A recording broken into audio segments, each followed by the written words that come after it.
Marvel cinematic universe में ही नहीं बल्कि गॉड ऑफ वॉर जैसी गेम्स में भी ओडिन को बहुत ज्यादा पावरफुल दिखाया गया है। एंड मैं इस बात से टोटली अग्री भी करता हूँ, क्योंकि ओडिन लिटरली बहुत ज्यादा पावरफुल है। एंड अगर हम वर्चुअल वर्ल्ड को कंसीडर करें तो Odin one of the most powerful gods का भी गॉड है। याद करो उन दिनों को जब infinity war and end game जैसी मूवीज रिलीज हुई थी एंड हमें कुछ इंटरेस्टिंग थियरीज सुनने को मिल रही थी कि थैनोस इतने दिन सिर्फ इसीलिए रुका हुआ था क्योंकि वो ओडिन के मरने का वेट कर रहा था। अब मुझे नहीं पता कि ये थियरीज कितनी सच हैं, बट तुम मुझे खुद बताओ कि क्या थैनोस ओडिन से लड़ पाता।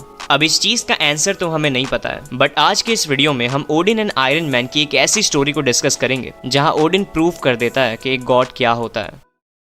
ये स्टोरी के स्टार्ट में हम देखते हैं कि ग्रेट गार्गोयल नाम के सुपर विलन ने पेरिस, जो कि सिटी ऑफ लाइट हुआ करती थी, वहां के सारे लोगों को पत्थर बना दिया है। एंड इस डिफिकल्ट सिचुएशन में टोनी स्टार्क, जो कि इस पूरे वर्ल्ड का मोस्ट ब्रिलियंट एंड जीनियस बंदा है, वो खुद को हेल्पलेस फील कर रहा है। वो लिटरली इस सिचुएशन में कुछ भी नहीं कर पा रहा है। इतने सारे लोगों को परेशानी में देखते हुए टोनी के माइंड में सिर्फ एक ही सवाल आ रहा है कि ओडिन के होते हुए कोई ऐसा कैसे कर सकता है। इतने सारे लोगों की प्रेयर्स, परेशानियां, क्या ओडिन को कुछ भी नहीं दिख रहा है। सीन शिफ्ट होता है एंड हम देखते हैं कि ओडिन खुद टोनी से मिलने आया है। बेसिकली वो टोनी को बुलाने आया था क्योंकि अभी कुछ ही दिन पहले एक सर्पेंट नाम के सुपर विलन से लड़ते हुए थॉर की डेथ हो गई थी। एंड अब थॉर के लिए कुछ रिचुअल्स परफॉर्म किए जा रहे हैं। एंड क्योंकि टोनी थॉर का फ्रेंड था, ओडिन चाहते हैं कि इन रिचुअल्स में टोनी को भी वहां होना चाहिए, बट टोनी साफ मना कर देता है। एंड वो ओडिन से कहता है कि अभी इस सिटी को मेरी बहुत ज्यादा जरूरत है। एंड अगर थॉर जिंदा होता तो वो भी इस बात को समझता, बट ओडिन फिर से टोनी को समझाता है एंड वो उससे कहता है कि इन एंडिंग रिचुअल्स का बहुत ज्यादा इंपॉर्टेंस होता है।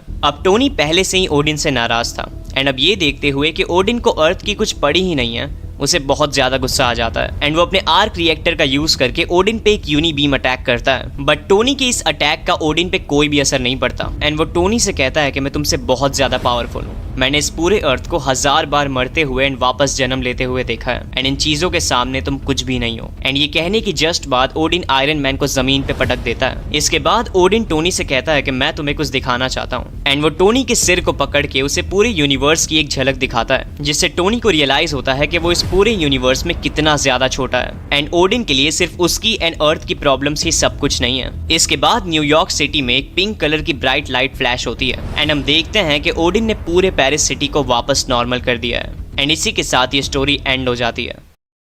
पता है, ये स्टोरी सुनने के बाद मुझे सिर्फ एक बात का रिग्रेट हो रहा है कि हम मार्वल सिनेमैटिक यूनिवर्स में ओडिन को कभी फुल पोटेंशियल पे देख ही नहीं पाए। हम देख ही नहीं पाए कि ओडिन क्या कर सकता था। बाय द वे, ये स्टोरी तुम्हें कैसी लगी मुझे कमेंट्स में प्लीज बताना। एंड जाते जाते प्लीज वीडियो को लाइक भी कर देना, मुझे बहुत ज्यादा अच्छा लगता है। एंड हाँ, अगर चैनल पे न्यू हो तो प्लीज सब्सक्राइब करके उस बेल नोटिफिकेशन को भी ऑल पे सेट कर देना, ताकि जब भी मैं ऐसी वीडियोस अपलोड करूँ वो तुम्हारे तक सबसे पहले पहुंचे।